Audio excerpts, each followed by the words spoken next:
It's a Monday, which means yet another party of adventurers has broken into your lair, here to slay your minions and steal your treasures.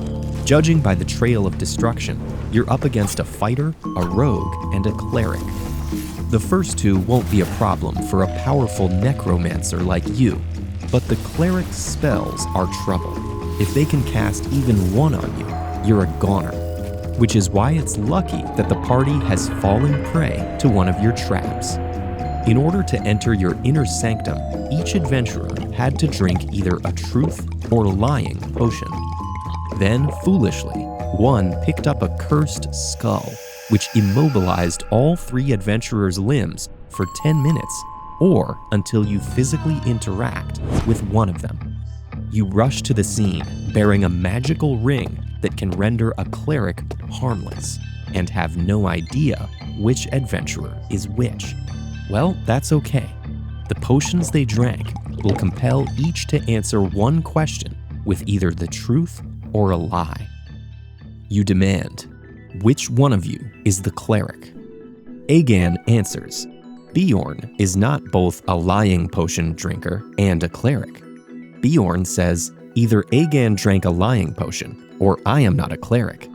And Cedar replies, the cleric drank a lying potion. Quick, who is the cleric?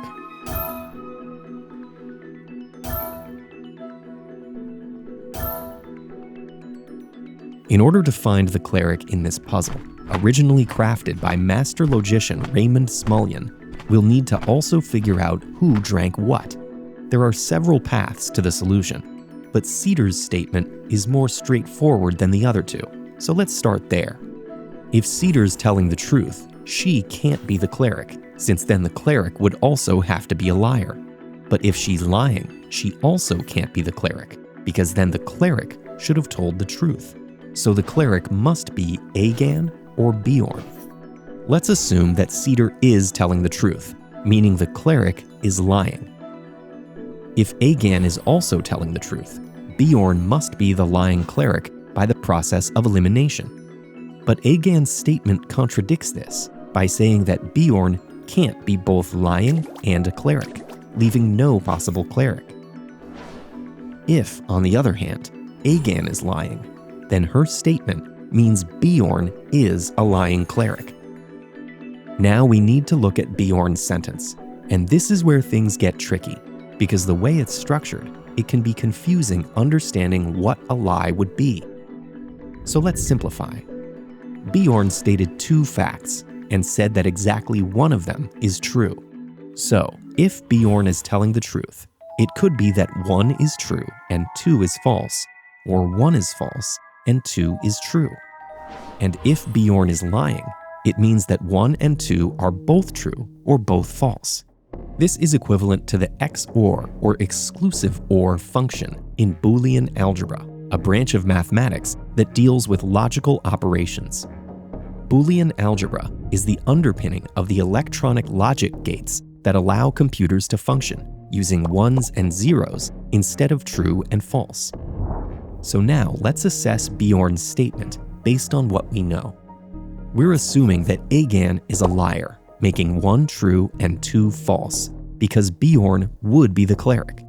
But in that case, Bjorn would be telling the truth, which contradicts the idea that the cleric is a liar. In other words, if Cedar is telling the truth, Agan can't be telling the truth or lying. Therefore, Cedar must be lying, so the cleric is telling the truth.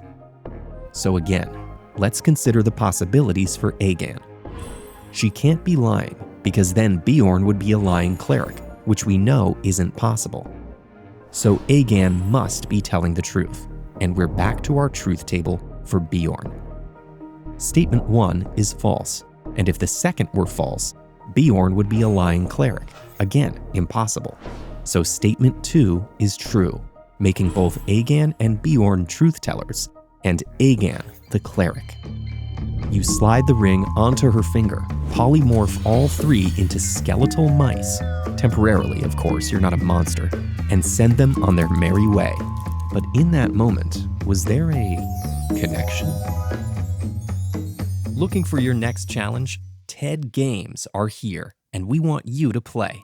See if you have what it takes to beat the daily one-of-a-kind puzzles at TED.com/games.